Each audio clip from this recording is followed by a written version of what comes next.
Kuelekea mchezo wa duru ya pili ya kombe la shirikisho barani Afrika kati ya mnyama Simba Sports akimkaribisha klabu ya Al Masry kutoka kule nchini Misri, mchezo ambao utapigwa katika dimba la Benjamin Mkapa tarehe 9 ya mwezi wa 4 2025. Tunakumbuka mchezo wa kwanza Simba alipoteza kule nchini Misri.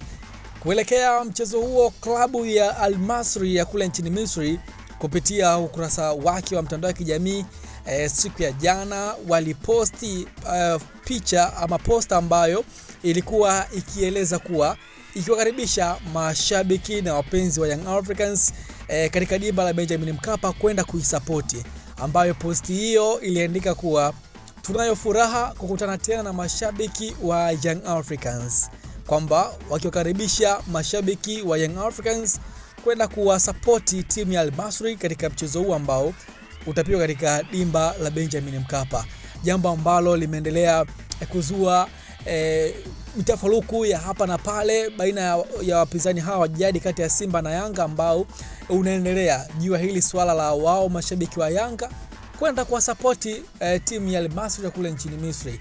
Na tunafahamu kwamba serikali imeendelea kuhimiza kuwa jambo la uzalendo kwa timu ambazo zinashiriki michuano ya kimataifa iweze kusapotiwa na mashabiki wa pande zote, kwa sababu linakuwa tena ni jambo la kitaifa.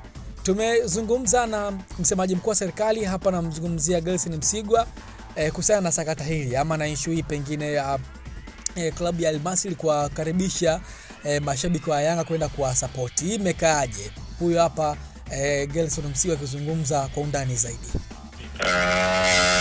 Nilichokizungumza mimi ni kwamba Simba ama timu yoyote, iwe Yanga, iwe Azam, iwe nani, inapocheza na timu ya nje, timu yetu inakuwa inawakilisha taifa. Kwa hiyo kama inawakilisha taifa, Watanzania tuna kila sababu ya kuisupport timu yetu bila kujali ushabiki wetu, upenzi wetu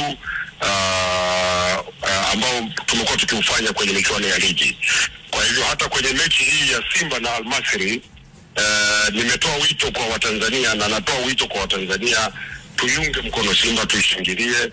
Ushindi wa Simba ni heshima kwa Tanzania, kwa sababu hii ni mechi ya kimataifa, na Simba wakifanikiwa kwenye mchezo huu wakapata magoli matatu, maana yake tunapata mwakilishi kwenye michuano hiyo katika hatua ya nusu finali. Sasa hili ni jambo kubwa, na Watanzania, Simba akifanikiwa kuwa bingwa wa Afrika, maana yake Tanzania ndio inahesabiwa kuwa bingwa wa Afrika katika michuano ya shirikisho.